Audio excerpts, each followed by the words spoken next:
Hello viewers, hope you are all doing well. 5 चीजें जो Trump के टैरिफ्स के बाद महंगी हो सकती हैं। प्रेसिडेंट डोनाल्ड ट्रंप ने कनाडा और मेक्सिको से आने वाली इंपोर्ट्स पर नए टैरिफ लगाकर एक नई ट्रेड वॉर शुरू कर है। इन दोनों मुल्कों ने भी जवाब में अपने टैरिफ्स लगाने का फैसला किया है। ये तीनों मुल्क यूएस, कनाडा, मेक्सिको माशी तौर पर गहरी तौर पर जुड़े हुए हैं, जहां रोजाना 2 अरब डॉलर के आसपास की चीजें एक दूसरे के बॉर्डर से गुजरती हैं। ट्रंप का कहना है कि ये टैरिफ्स अमेरिकन इंडस्ट्रीज को बचाने के लिए हैं, लेकिन ज्यादातर माशी एक्सपर्ट्स ये वार्न कर रहे हैं कि इससे चीजें महंगी हो सकती हैं, क्योंकि आखिर में ये कॉस्ट कंज्यूमर्स को ही भुगतनी पड़ेगी।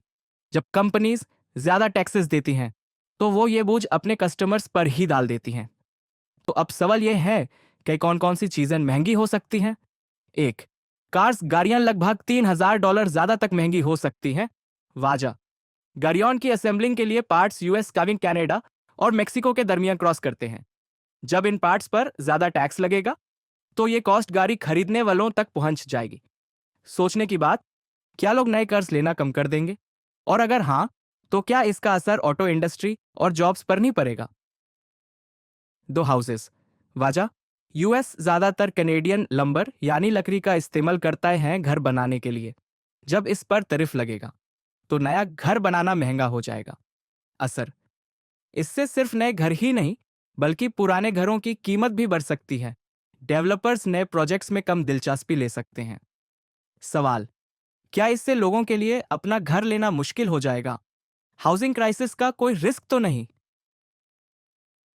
सलन चीज 3, मेपल सिरप मजेदार फैक्ट, दुनिया का 35% मेपल सिरप सिर्फ कनाडा से आता है और इसका ज्यादातर हिस्सा क्वेबेक प्रोविंस से होता है।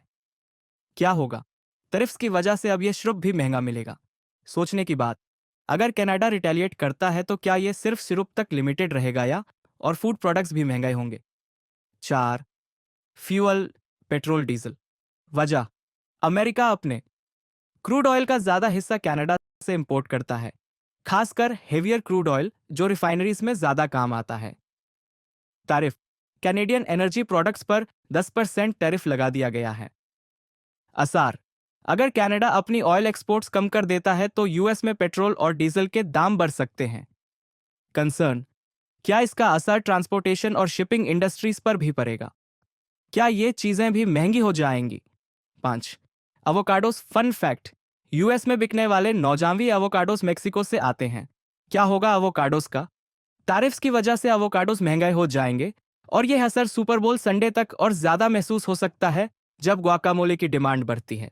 सुपर बोल का तो मजा ही वार गया। सोचने की बात, क्या सिर्फ एवोकाडोस तक बात रुकेगी या और फ्रूट्स और वेजिटेबल्स भी इससे अफेक्टेड होंगे? कुछ सवालात जो ज़हन में आते हैं। एक, क्या टैरिफ से वाकई अमेरिकन इंडस्ट्रीज को फायदा होगा या कंज्यूमर्स को ज्यादा नुकसान? दूसरी, क्या कंपनीज अपनी प्रोडक्शन कॉस्ट अब्सॉर्ब करेंगी या सब कुछ कंज्यूमर्स पर डाल देंगे? तीसरा, क्या कनाडा और मेक्सिको की रिटेलिएशन से एक और बड़ा माशी क्राइसिस पैदा हो सकता है? चौथा, लॉन्ग टर्म में जॉब्स और इकोनॉमी का क्या होगा? पंचवी, क्या ये पॉलिसीज सिर्फ टेम्पररी हैं या इसका असर परमानेंट होगा? 6, और सबसे अहम सवाल, क्या इन सब एक्शंस का असर सिर्फ यूएस, कनाडा, मेक्सिको और चाइना तक पड़ेगा या पूरी दुनिया की इकोनॉमी अफरा तफरी का शिकार होगी? ये सवालात आज की माशी हालात को समझने के लिए जरूरी हैं। आप भी अपनी राय से कमेंट में जरूर आगाह कीजिएगा और हमसे अपना राब्ता बनाए रखिए